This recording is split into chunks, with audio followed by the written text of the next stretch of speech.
Сәлеметсіңдер ме балалар? Қазақ тілі сабағына қош келдіңдер. Бүгінгі сабағымыздың тақырыбы еңбектің сыйы. Мақсаты таныс сөздерге сүйеніп, тыңдалым мазмұнын түсінуді үйренесің. Өзіңнен немесе көптің атынан ұсыныс, тілек білдіруді меңгересің. Сегодня на уроке вы научитесь понимать содержание текста, содержащих знакомые слова. Научитесь выражать просьбу, предложение, пожелание от своего имени или от имени других.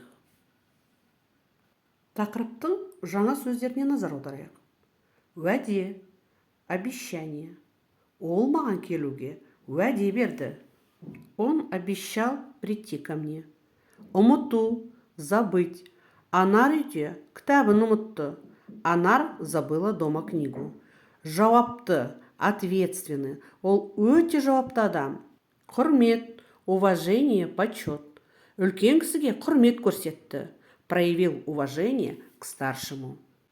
Алдыңғы сабақта мейірімді қыз ертегісінің бастапқы оқиғасын сурет бойынша оқып, сұрақтарға жауап берген болатынбыз. Бірінші тапсырмада сурет бойынша осы ертегінің жалғасын болжап айтыңдар. На предыдущем уроке мы читали начало сказки «Добрая девочка». Сегодня же мы по картинке расскажем продолжение сказки. Здесь идет диалог между Баба-Ягой и девочкой. Адамның иісі шығып тұр. Кім бар мұнда? Чую человеческий запах. Кто здесь? Әже, маған тиіспеңізші. Мен үйіңізді жинайын, тамақ пісірейін. Бабушка, не ешьте меня. Я буду убирать дом и готовить еду. Мен уәде бердім. Уәдемде тұрамын, деді жалмауыз кемпір. Я обещаю, сдержу свое слово. Құрметіңе рахмет, алмағаш. Благодарю тебя, яблоня. Чем же закончится эта сказка?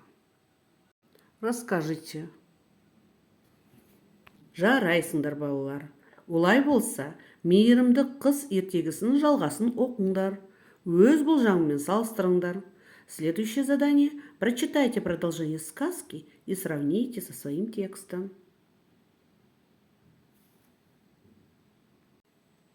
Ертегінің жалғасымен таныстық. Енді сұрақтарға жауап беріңдер. Вы теперь знаете продолжение сказки и чем она закончилась. Ответьте на следующие вопросы. Ертегінің негізгі кейіпкері кім? Ол қандай? Кто главный герой сказки? Какой он? Ертегі кейіпкердің достары кімдер? Друзья главного героя. Кто они? Ертегінің соңы қалай аяқталды? Чем же закончилась сказка? Ертегі ұнады ма? Неліктен? Понравилась ли вам сказка? Почему? Тамаша балалар. Егер де сұраққа жауап берген болсаңыздар, экрандағы жауаптармен салыстырыңыздар. Если вы ответили на вопросы, пожалуйста, проверьте себя.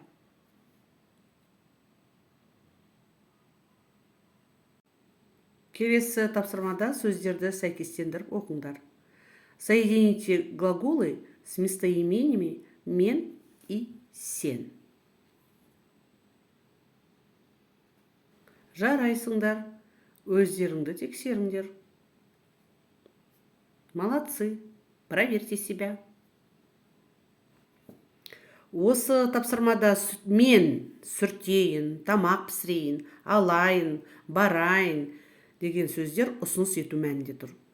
Сен шық, кел, жина, ки, бақ, бұйрық ретінде айтылған сөздер. Келесі кестедегі ережені есте сақтаңдар. Обратите внимание на слова, выражающие приказания, предложения, пожелания.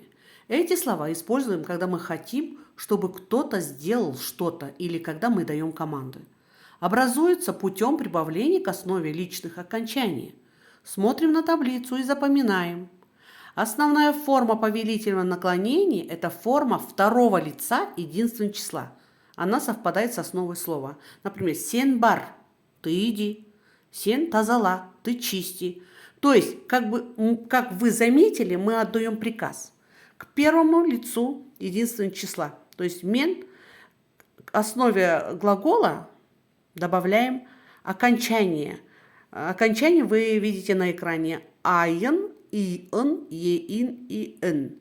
То есть мы предлагаем, изъявляем, то есть желание. Рассмотрим на примере. Первое лицо единственного числа это мен тазалайн. Давайте почищу. И во множественном числе первое лицо без тазалая. Давайте почистим. Второе лицо единственного числа, мы сказали, окончания не имеет. Она совпадает с основой глагола. Второе лицо множественного числа, это сендер, образуется путем присоединения к основе глагола личных окончаний. Вы уже это знаете, да? Ыңдар, ыңдар, індер, індер. Например, в единственном сен кель, ты приходи. И во множественном сендер келингер, вы приходите. Вежливая форма второго лица «сіз» в единственном числе образуется также при соединении к основе глагола «ыңыз», «ыңыз», «іңіз», «іңіз».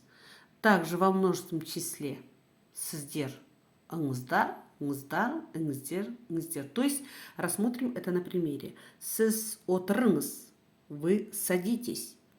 «Сіздер отырыңыздар», вы садитесь. И третье лицо в единственном и во множественном числе имеет окончание сын, сын. Ол отырсын, олар отырсын. Олай болса, келесі тапсырмаға көшейік, жаттығайық. Кестені пайдаланып, қосымшаны дұрыс жалғап жазыңыздар. Используя таблицу, вставьте нужное окончание.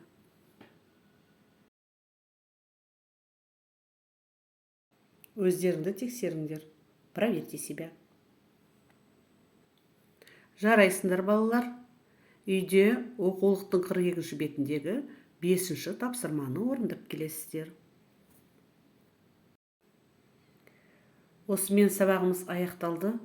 Қош сау болыңыздар. Назарларыңызға рахмет. Және де егерде менің сабағым сіздерге ұнаса, каналыма тіркелуді ұмытпаңыздар және лайк басып қойыңыздар. Если понравилось мое видео, напишите комментарий, ставьте лайк и подпишитесь на мой канал. Спасибо.